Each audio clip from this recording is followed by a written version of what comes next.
Warwickshire News, here's Sean Grascheck. Protesters against the planned high-speed rail link, which would cut through Warwickshire and the outskirts of Coventry, will be lobbying Parliament today. The project is still on track despite the government's massive public spending cuts. Members of the campaign group Stop HS2 will try to convince MPs that the London to Birmingham line would be a waste of money. Joe Rukin from the Action Group in Kenilworth says so far most are misinformed. They've been told that it's going to be great for the environment, that it's going to be great for regeneration, that it's going to be great value for money. And the problem is when you look at the actual detailed reports, you find every single part of that is complete and utter rubbish. BBC Coventry and Warwickshire. So plenty on the show last week about offal and also about this, cuts. More than £80 billion worth as outlined by the Chancellor last Wednesday.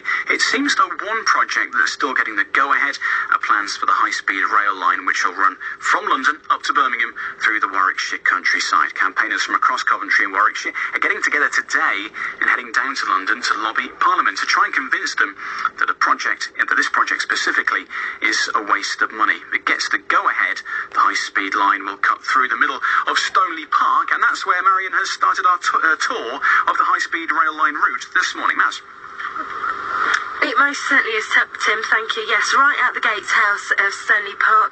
And if you were to look at the website, it says Stoneleigh, the most flexible indoor and outdoor venue in the country. I don't know that it could be so flexible with a high-speed rail hurtling through it at 250 miles an hour. Morning, Joe Rukin. Good morning. So you're part of the lobbying campaign against the high-speed rail. For you, what is it that doesn't make sense about this?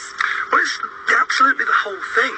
The more we find out about HS2, the more we find out that the business case, that the environmental case is completely and absolutely flawed. That there's loads of information that people don't realise about just how bad this is. And here at Stoneleigh Park, it's just going to finish this place off if it goes through. Because they're saying, oh, we'll put it back after we've finished. That's after the 7 years of construction, right through the middle. This is possibly the site of one of the biggest employers. There's so many jobs on this site, and it's going to disrupt the employment there. It's going to disrupt all the shows that bring money into this region, and it's going to be disaster wherever you look. Let's talk about that business case, because they say they're future-proofing. We need this for the future business travel, for future tourism, all of that to link our airports, to link our rails. Well, that's the thing. That's it. They're saying they're full of lots of good words, but in terms of future-proofing the economy, it's absolutely rubbish. When you look at, say, when the canals were built, the canal builders didn't see the railways coming. The railway builders didn't see the internal combustion engine coming. With this, we've already seen business travel is dropping off, and one of the main reasons for that is because of video conferencing. Even Arup, the firm that designed the plans for HS2, have told their employees not to travel to meetings to use video conferencing. The future is already here, and they can't see it. Internal flights, for example, they've been declining since 1999, and of course the majority of those are going from places, say, from like Newcastle to Exeter, and HS2 is not going to combat taking people out of the air in that respect, and especially because there aren't any flights between Birmingham and London anyway. Let's talk about the lobby itself today then. You're heading down to London. Who's going with you? We've got people from across the action groups throughout the country. There's a lot of councillors going as well.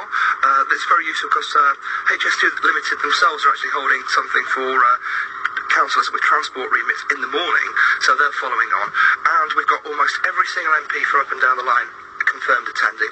And the most encouraging thing is a number of MPs who aren't on the line who are coming simply to find out more information, because that's the problem with HS2. It sounds like a really good idea, but when you get into it, when you get into the detail, you find every aspect of it is flawed. And it's almost certain that David Cameron, when he talks to the CBI today, is going to be talking about this. He's going to be saying how great it's going to be. It is not going to regenerate the regions. It is simply going to suck everything down to London. It's just going to reinforce the London economy and suck everything away from places like Birmingham, Manchester, Leeds and Sheffield. In terms of the route itself, we're going to be visiting spots along the proposed route, meeting some of the residents whose lives would be directly affected if it were to go ahead. How much anger is out there about this? Oh, there's so much anger. There really is. Because people have got it into their heads that this is a railway. It's not a railway. It's a runway. The fence-to-fence width of HS2 is going to be 22 metres. Now, Put that into what's well, that's what I was going to say. Just behind the National Agricultural Centre here, the A46 is at its widest. It's 6 lanes there. 6 lanes of motorway. You take out the central reservation, that is 22 metres. Okay. You then look that where it's flat, you're going to have these no vegetation zones, another 25 metres. So that's another 6 lanes. Effectively, what would be 8 lanes of motorway. Or to put it into another context, that's 72 metres.